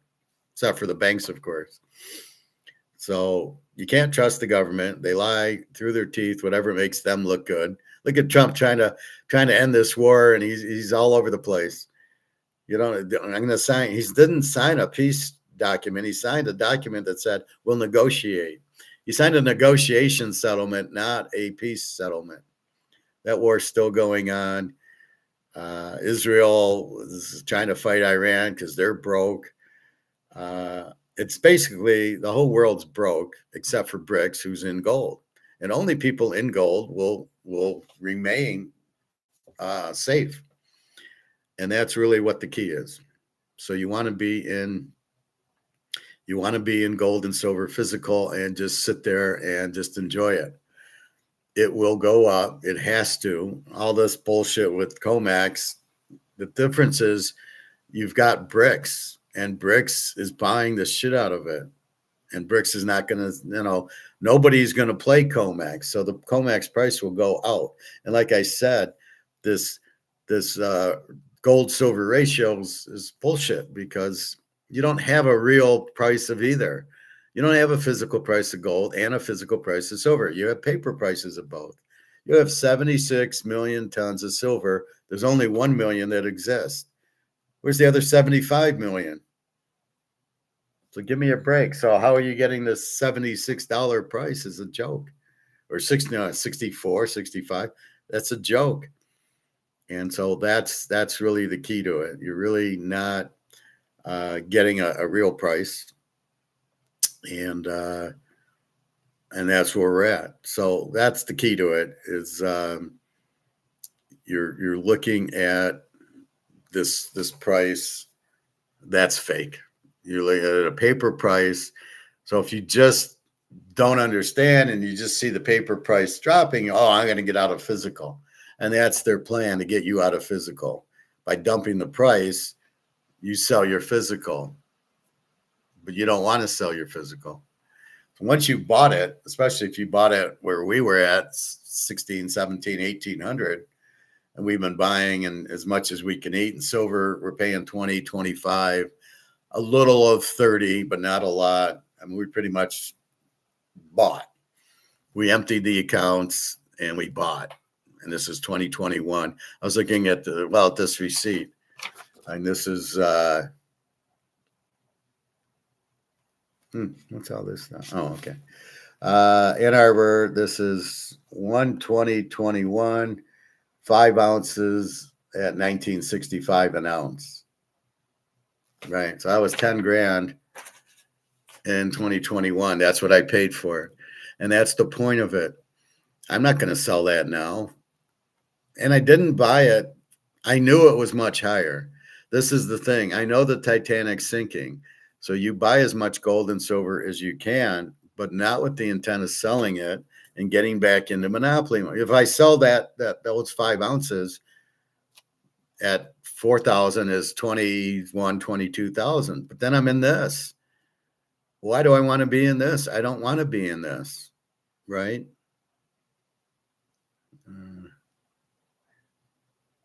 Yeah, so I turned 9,800 into 25,000. I don't care. I don't want this because this is worthless. So I hold that and watch it go up to 10,000, 20,000. And then at the end of the day, I go buy a house. Everybody's why are you in an apartment? Because the housing market's about to crash. I don't want to spend $300,000-$400,000 on a house and watch it collapse. I remember there was a guy when I first was doing gold and silver, and the fact I was in an apartment, I was an idiot. Oh, I can't listen to you. You're in an apartment. I'm in an apartment because I don't want to be in a house watching it drop to zero, which is what's going to happen. So I'm in an apartment buying more gold, watching the gold go up, and then buy a house with 1 or 2 ounces of gold. And then we'll see how smart I am. But that's what's happening. And the government kind of holds it a little bit longer. Trump doesn't want to get blamed for it, but eventually that's what's going to happen. You can only hold it so long. And now because it's worldwide, China, Russia, India, and BRICS buying gold and silver, you really can't contain it. You could in just the U.S., and that's what they've been doing. But now that there's BRICS, You really can. And BRICS has been around since like 2010. They've been buying gold and silver. So it's been 15 years. Oh, Howard, when's it going to collapse? Well, it will very soon. And that's what you got to realize. Damn it. And that's what you got to realize, that it's been a while. 1971, we went off the gold standard. We've been printing money since 1971. So it's been 50 years. And now it's coming to a head. And now BRICS is buying the shit out of it. All these countries joining BRICS. And you've got all these wars. That's the end, right? Napoleon went to Waterloo, and that was the end of France. And they collapsed. And they did Les Miserables, and they had the French Revolution because nobody could eat. And that's the problem. I don't really know if there's any real need for a government, because I think they fuck up every country since the Roman Empire has been fucked up by the government printing the money. Who was the guy in Rome? Nero. He burned the city because he wanted to put up marble statues of himself, and he heavily inflated the money. Where did he get the money from? Well, he had gold. Well, he sold the gold so he made a statue of himself. That ends Rome because of the inflation that he caused by taking all the gold and silver out of the coins. So they went from a rich country to a poor country. The government did that, and you fucked it up, as happened in Spain and the East India travel. What's that? The West India Company, the Pirates of the Caribbean. They were very corrupt. You have France, corrupt government. England, corrupt, stupid. And now we get the U.S. with their corrupt government. So the problem with government is it's always corrupt. So they always, you can be a rich country, and that's why you're a power, and then you go to a poor country. We're a poor country right now. Our dollar has no value. And so all we're doing is protecting ourselves by holding the physical. And so all this COMEX stuff is noise. It was never intended to get a real price of gold and silver. It was always manipulated to keep the price down. It was a price fixing mechanism. So we're really not getting a very good price of gold and silver in the first place. But for some reason, we're using COMEX to price it. There is no physical price of gold, but I guarantee it's much higher. It's much higher than what we see. Silver at $65, whatever, is a joke. That's not real. So that's what we get. We get a very poor price of gold and silver, not a real price. So we don't know what the real price is. We don't know what the gold silver physical ratio is, which is supposed to be 5 or 6 or 10 to 1. Well, all we see is a paper ratio. And then you hear guys like Alligator McLeod, and he doesn't know what he's talking about. Well, the ratio is 100 to 1. It should be 10. No, this is paper. It doesn't matter. You're not looking at real numbers. They don't even get that. It's like they don't get inflation as money printing, inflating the money supply, making it worthless. And they don't get that. Well, inflation is going to be 6-7% in the summer as gas prices go up. So they think the higher gas prices makes the higher food prices is inflation. You guys you're on drugs. I mean, what are you saying? You don't even know what you're saying. That's not inflation. Inflation is inflating the money supply. It's the money supply. And so how do you make that into a percentage? You can't, well, the money supply is up 2%, 5%, 10%. Prices, you're just using, well, we'll just look at Coke. And Coke was $3 last year, and it's $3 this year. So there's no inflation. Who said that's the correct way? That's not the correct way to do it. That's a bullshit way to do it. So that's what you have, is you have this. I'm just curious.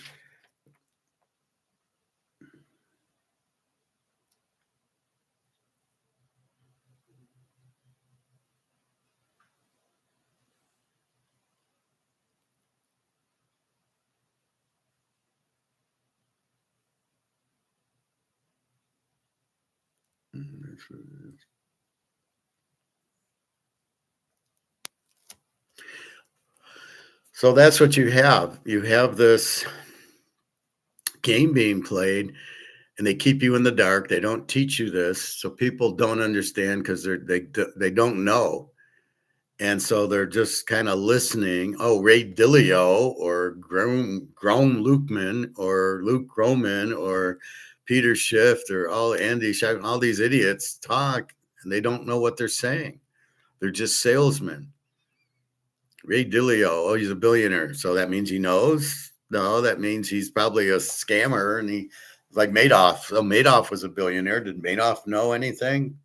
I wouldn't trust Madoff knew anything. Oh, but he's rich. So just because you're rich does not make you smart. You're just a scammer. There's that Robert Kawasaki. Everybody thought he was smart. All he did was run a Ponzi scheme to get rich. So a lot of these guys are scammers, and you scam people because they don't know, and we don't know. That's why you come here, because I do have a master's in this, and I did learn it, and I do know what's going on, and I can shed the light that nobody else can, because most people don't have my education to understand what's really going on, and that's what I explain is the reality of everything. So should we stay in our physical? Absolutely. This is noise. This is bullshit. This is the government trying to get you out of it. This is the government probably trying to buy. Let's keep the price low and we can buy it, because there's no physical. Why is there no physical price of gold? I mean, it's crazy. It's like oil. There really is a physical price of oil, much different than the $80 a barrel. The real price of oil is like $150 a barrel. If you were in like Korea or Vietnam or those places, it would cost you $150 a barrel for oil. That's the real price. But in gold, there is no real price of gold. And the benefit of the real physical price is us and BRICS. People holding gold want it to go up. And so that's why, obviously, the U.S., if the U.S. really had 8,000 tons, which they don't, they'd want a much higher gold price, wouldn't they? And then COMEX is there to price fix. Well, we know in 1974, that's the goal of it. But it's just funny. There is no real physical price of gold. And that's what they don't tell you. And that's what you don't understand. If you're thinking of selling, there is no physical price of gold. It's just we're using this COMEX model as the pricing. Why are we not coming up with a physical exchange? Well, China is doing it in Russia, and they're trying to do it. There is a physical in China. No, there's not. You might have to bring in a bar and sell it and buy the bars. Like you might, like it's a total, here's a bar, I want to sell it. I want to buy a bar. That's there, but the price they're using is not the physical price. They're physically doing it sort of like eBay. But the price they're coming up with is the COMEX price, not the physical price. So there really is no physical price, even though there's a physical exchange going on in Shanghai. And we do have to blow up COMEX. So I don't know what this Jane Street, how you're going to buy from them and take delivery, but it seems like that's another scam where they're the middleman. So we're going to buy it from all the banks and lower the price, but we're not going to take delivery of it. And then people buying it, I guess, will have to buy from Jane Street. And when the Chinese get it, they're going to bankrupt Jane Street. Going to say, I want to take delivery. You don't have it, and you can't get it at any price. So I think COMEX is coming to an end, hopefully. But I've been trying to sell an ounce for a month at 4,500, and it's just sitting at 43, 41, goes back, and it's really frustrating. But anyway, so I got my Teaser King bill. So it's like I got to pay for my name, and I just got to see what card I use. So I got to call up. It used to be iPo. It used to be .easy. Now I think it's Network Solutions.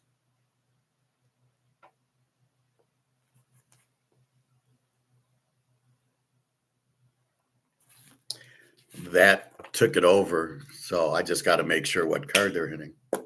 So it says you paid, and I'm like, because I don't like this prepaid crap. I prefer to pay it on my own, which I thought I had done. I thought I changed it where I'll pay. I know it's due like July 10th.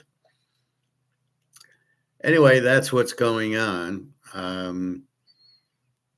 Not much else. We looked at GM crashing yesterday. I guess we can finish that up. I didn't like the Tesla talk because he's a scammer.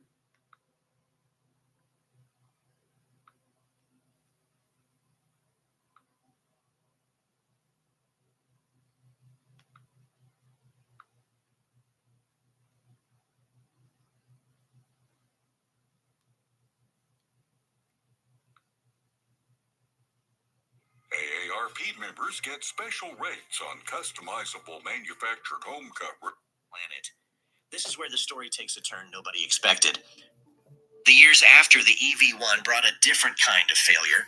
Not a strategic blunder or a missed opportunity, but something closer to negligence. Starting around 2001, General Motors engineers discovered that the ignition switches in several of their compact cars had a flaw. A heavy keychain or a bump in the road could jostle the switch out of the on position, killing the engine while the car was moving and disabling the airbags at the moment they were needed most. General Motors knew about the defect. Internal documents confirmed it. Engineers had actually designed a better ignition switch back in 2001, one with a stronger spring that would have solved the problem. It was rejected because it cost a few extra cents per unit. The company chose the cheaper part. When complaints started rolling in, the official response to customers was to advise drivers to remove heavy items from their keychains. That was the fix. Take your keys off the lanyard. For over a decade, people kept driving those cars and people kept dying in them. It was not a government agency that eventually forced the recall. It was a single attorney in Marietta, Georgia, named Lance Cooper.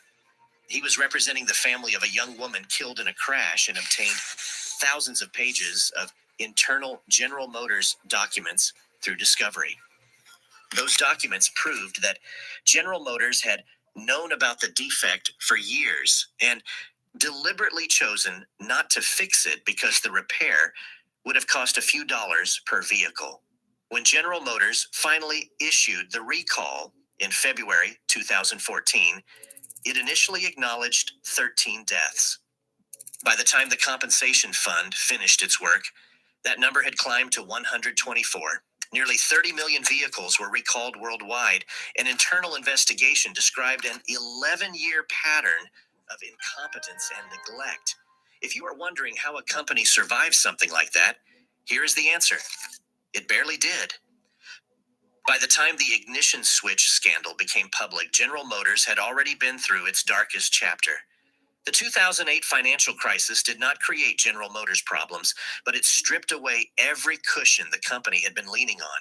For years, General Motors had survived on SUV profits. Vehicles like the Chevrolet Tahoe and GMC Yukon carried enormous profit margins that subsidized the losses on smaller cars General Motors could never quite get right. When gasoline prices spiked above $4 a gallon, SUV sales collapsed practically overnight. The vehicles sitting on dealer lots went from cash machines to expensive dead weight. Credit markets froze. Consumers stopped buying cars entirely. And General Motors, buried under decades of accumulated obligations, pension commitments, healthcare costs for 377,000 retirees, and a dealer network bloated far beyond what the market could support, simply ran out of road. The company predicted it would be out of cash entirely by mid-2009 without government intervention. On June 1st, 2009, General Motors filed for Chapter 11 bankruptcy. The government bailout totaled roughly $50 billion. Taxpayers eventually recovered most of it, but estimates suggest they lost about $11 billion on the deal. The restructuring killed entire brands. Pontiac, the car for the upwardly mobile, was discontinued. Saturn, Roger Smith's grand experiment, was shut down. Oldsmobile had already been killed off in 2004, and Hummer, the vehicle that perhaps best symbolized GM's inability to read the room, followed them all into extinction. The company that emerged from bankruptcy was smaller, leaner, and arguably more focused. But consider what it took to get there. The largest industrial bankruptcy in history, tens of billions in government support, the destruction of shareholder value accumulated over a century, and the erasure of brands that had been part of American culture since before most of us were born. The question people always ask about GM is, who was responsible? Which CEO made the fatal call? But that framing misses the point. The collapse of GM was not a single decision, but a culture, a pattern repeated across decades of protecting short-term comfort instead of building for the future. Every executive team inherited problems from the last one and passed them along to the next. When everyone is responsible, no one is. And when no one is responsible, the problems compound until the weight of them becomes impossible to carry.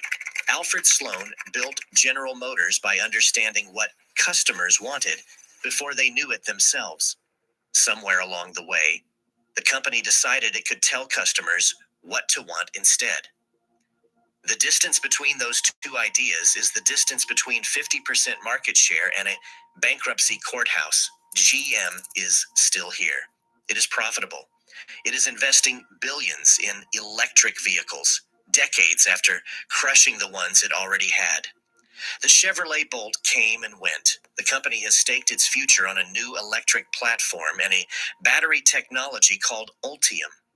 Whether this chapter turns out to be a genuine comeback story or just a slower version of the same pattern depends on whether the company finally learned the lesson it has been ignoring since the 1970s.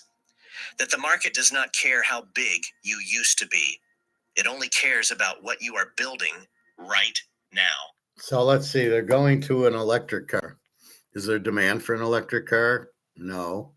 So GM, probably if I own stock in it, which I'm not stupid enough to do, I would dump it because there's no demand for electric cars. We all want gas-powered cars because I fill up today and I don't have to fill up for a week and a half.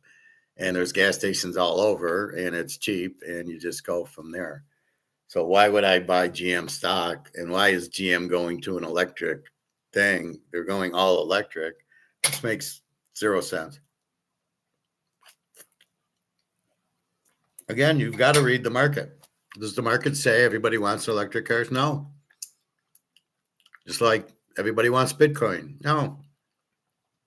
People have been grown up on gas cars, are going to keep going. Maybe the younger kids, the 20-year-olds, 30-year-olds are into electric cars. I doubt it. Save the environment. What a bunch of bullshit that is. But so again, you got to read your market. Is there a market for electric cars for GM? There's not even a market for GM cars. Is there a market for electric cars? But you're putting all your money into it. What a bunch of idiots. Anyway, that's my point on GM. So again, we watched Mark McGuire yesterday. Maybe I'll play a little bit of that tomorrow.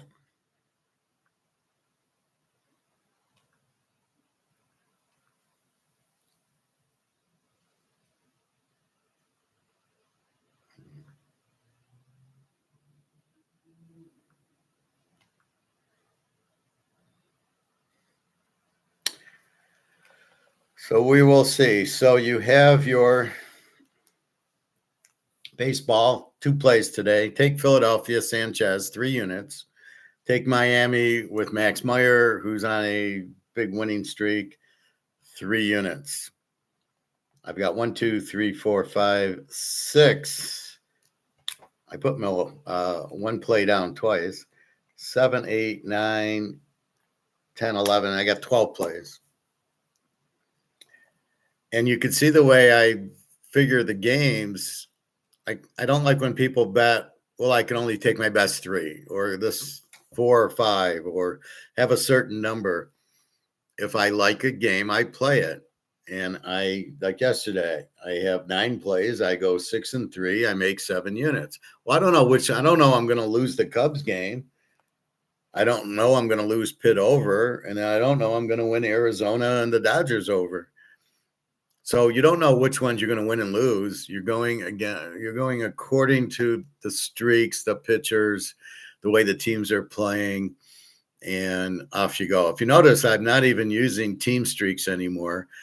It's probably better to go pitcher streaks, because the team streaks weren't winning because a certain pitcher would pitch and he'd win or he'd lose, and off you go. So I like this much better, this pitcher streak. And how do they win or lose with this pitcher? And I think that's a much better way. And so you look at a game like Miami, go, yeah, I'm going to bet Miami. Philadelphia, I'm going to bet Philly. Then you look at other games and you go, well, I got Skeens going. What do I do? And I got the Dodgers and I got Seattle and, all these other games. You don't know do I play them? Do I not play them? If they're good, if there's bad pitchers against good pitchers, it doesn't matter if there's 2 or 10.